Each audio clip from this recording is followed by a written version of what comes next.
अस्सलामुअलैकुम। ये 5 star solar के गोदाम में अल्हम्दुलिल्लाह टियर 1 ए ग्रेड का स्टॉक पहुंच चुका है। ये 5 स्टार सोलर गोदाम अल्हम्दुलिल्लाह जिनको N type, Canadian N type, Longi Himo एक्सिक्स टायर 1 ए ग्रेड में स्टॉक अल्हम्दुलिल्लाह मौजूद है।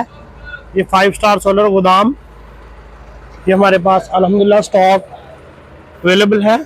Main Shakbara road, Bhatta stop आना वाला। ये अल्हम्दुलिल्लाह 5 स्टार सोलर के गोदाम में स्टॉक पहुंच चुका है अनलोडिंग होते हुए।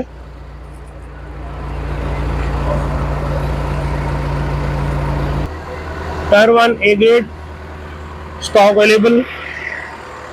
Main Shakbara road, Bhatta stop, Manawala, Faisalabad. 5 star solar गोदाम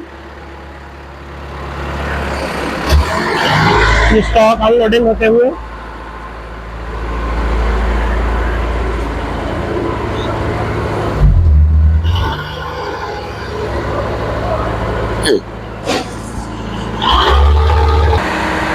five star solar shop, main Sheikhupura road, Bakha stop, माना वाला।